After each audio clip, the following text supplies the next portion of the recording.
please subscribe and don't forget to press the bell icon to get notified whenever we upload a new video.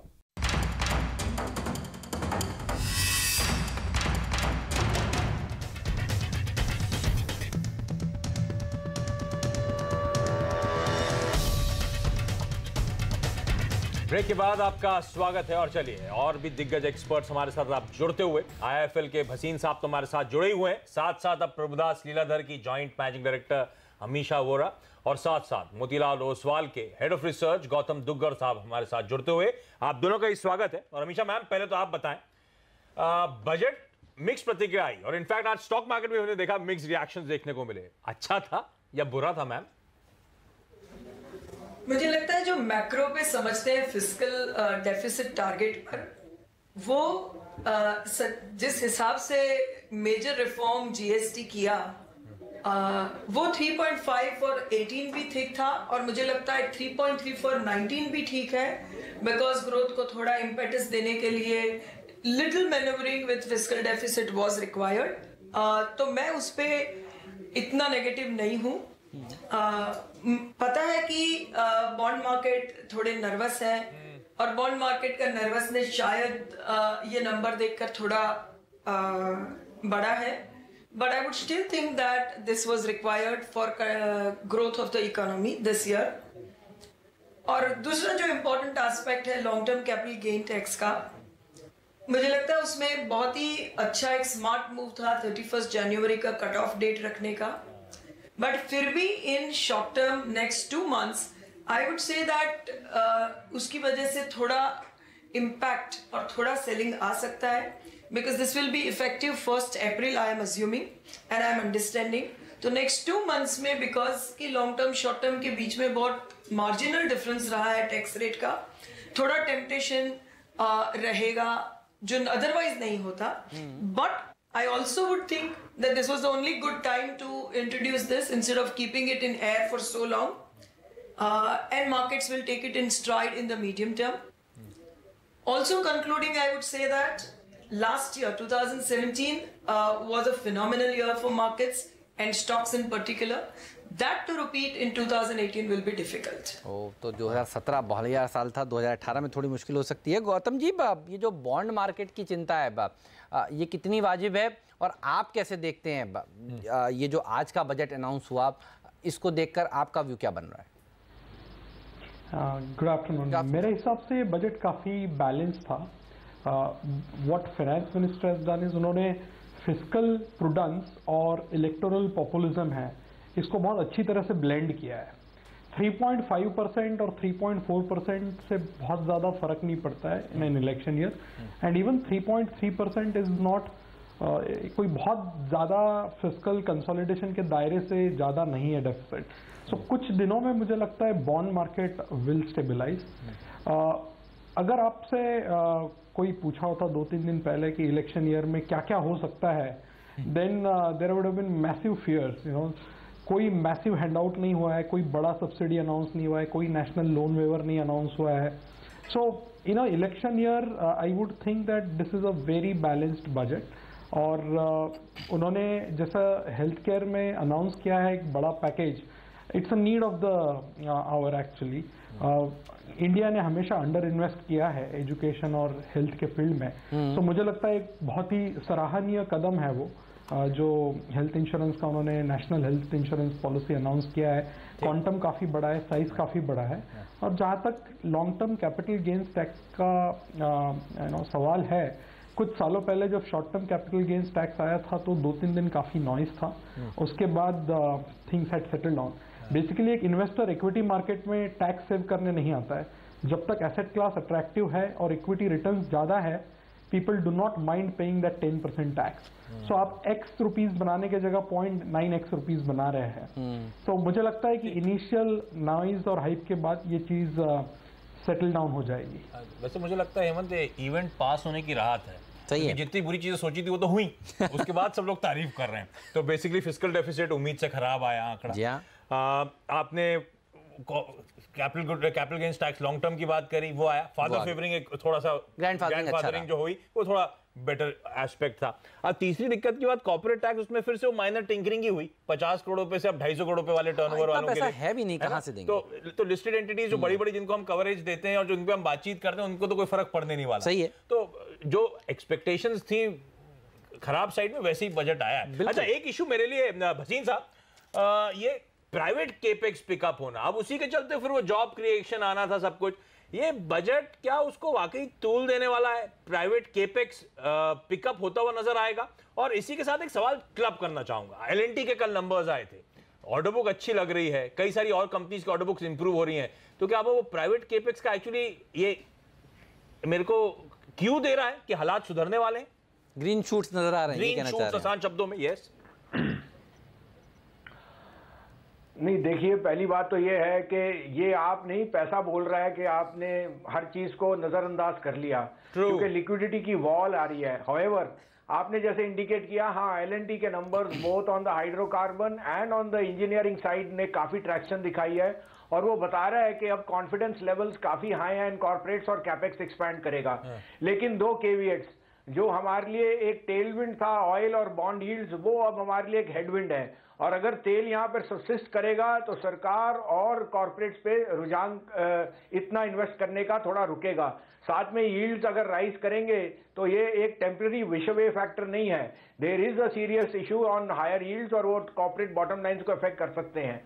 हमें लगता है इसमें 1-2 quarter और लग सकते हैं जब तक ये ग्लोबल थोड़ी सी और स्टेबिलिटी नहीं आए और हमें दिखे नहीं कि oil prices tend to cool of.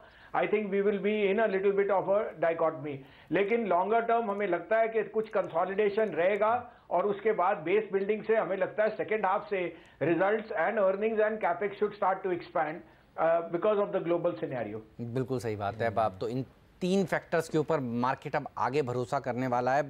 एक ब्रेक ले लेते हैं और ब्रेक के बाद चर्चा को आगे बढ़ाएंगे। एक डर है मार्केट को कि भाई इतनी सारी स्कीम्स लॉन्च की गई हैं, प्रोडक्शन का 1.5 गुना दिया जाएगा एमएसपी के तौर पर, कहीं ये महंगाई तो नहीं बढ़ाएगा, एंटी इन्फ्लेशनरी तो नहीं हो जाएगा? इस सब पर बात करेंगे छोटे से ब्रेक के बाद।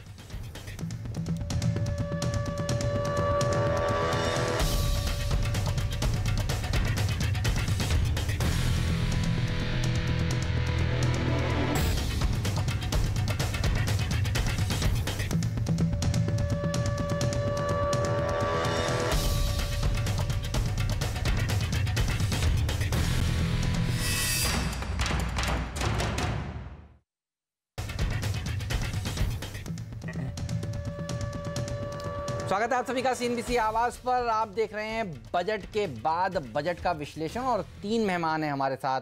गौतम दुग्गड़ साहब हैं, अमीशा वोरा जी हैं, संजीव भसीन साहब हमारे साथ मौजूद हैं। अमीशा जी, कुछ लोग कह रहे हैं कि ये जिस तरह से किसानों के लिए बहुत कुछ आया है बजट में, इससे इन्फ्लेशन बढ़ सकता है, ये डर कितना जायज है बाजार का?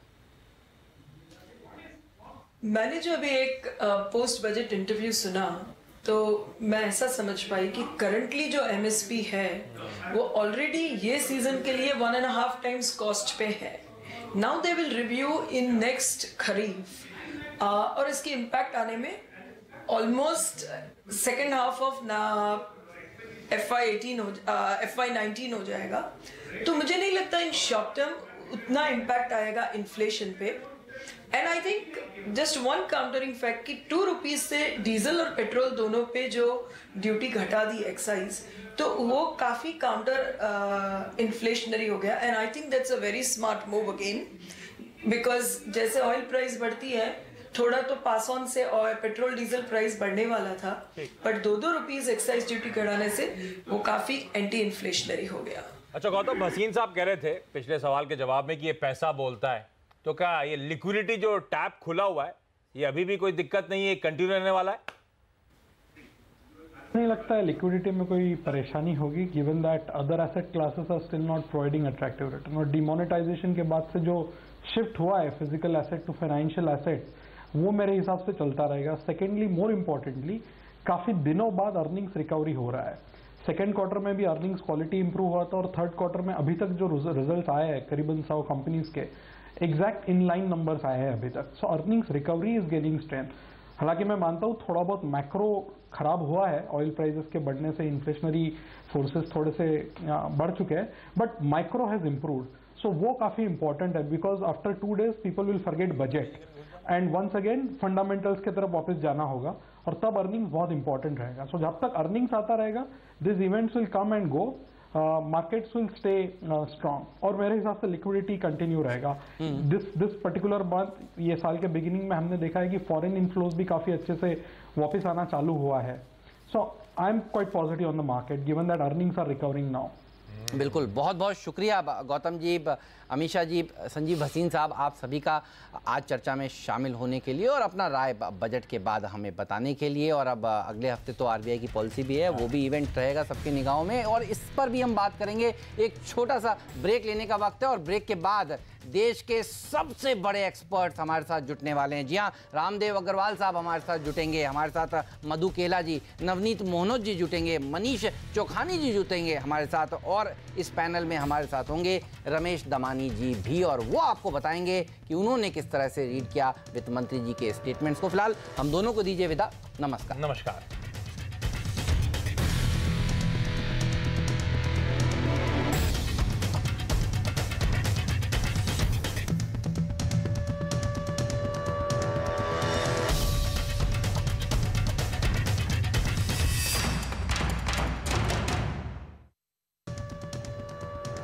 चुनावी साल से पहले मोदी सरकार का आखिरी पूर्ण बजट, और जैसी उम्मीद थे ज्यादातर लोक लुभावन ही दिख रहा है. वित्त मंत्री अरुण जेटली ने गांव, गरीब और किसान को खुश करने की पूरी कोशिश की है, लेकिन बाजार के लिए इसे आप टैक्सिंग बजट कह सकते हैं. जैसे कि आशंका थी, long term capital gains tax की वापसी हुई है. बजट में 1 लाख से ज्यादा की कमाई पर अब 10% कैपिटल गेन्स टैक्स लग सकता है या फिर लगा दिया है. बाजार के लिए इस बजट के क्या मायने हैं, यहाँ से क्या बड़ी चीजें हैं जिस पर ध्यान देना चाहिए, इस बजट को पूरी तरह से हम डिकोड करेंगे. हमारे साथ इस खास पेशकश में जुड़ेंगे मोतीलाल ओसवाल के co-founder Ramdev Agarwal, SBI mutual fund के सीआईओ नवनीत मोहनोज, इनाम के डायरेक्टर मनीष चौखानी और दिग्गज निवेशक रमेश दमानी और मधु केला. और इनसे समझेंगे कि ये बजट को कैसे पढ़ रहे, क्योंकि सालों साल इन्होंने बजट का पूरा एनालिसिस किया है. इस बजट पर इनकी क्या राय बन रही है. रमेश दमानी हमारे साथ जुड़ गए. रमेश जी, स्वागत है आपका सीएनबीसी आवाज पर. बजट के दिन हम देखते हैं बाजार में काफी वोलेटिलिटी, और एक बार फिर वही तस्वीर उभर कर आई. लेकिन जो एक झटका था, जिसका सबसे बड़ा डर था, वो था long term capital gains tax. इसकी वापसी हुई है. क्या ये वाकई में सबसे बड़ा डाउनर है इस बजट में? इसी ने पूरा मूड बिगाड़ दिया है क्या? थोड़ा सी मूड बिगाड़ा है, ये तो फैक्ट ही है. इसमें क्या आप देखिए कि लॉन्ग टर्म आप रखेंगे तो आपको लगेगा 10%, शॉर्ट टर्म 15%.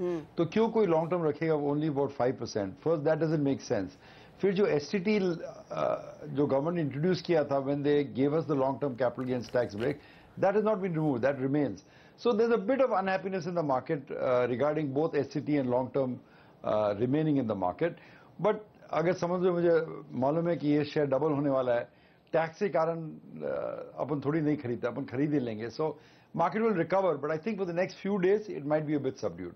अब जो आप कह रहे हैं मार्केट रिकवर करेगा, और जो बाजार ने दिखाया अभी, जो रिकवरी आई इंट्राडे में, वो शायद वो ग्रैंडफादरिंग क्लॉज के चलते था कि 31 जनवरी तक, इससे पहले कि आपके जो भी प्रॉफिट्स है उस पर आपको कोई टैक्स नहीं देना है.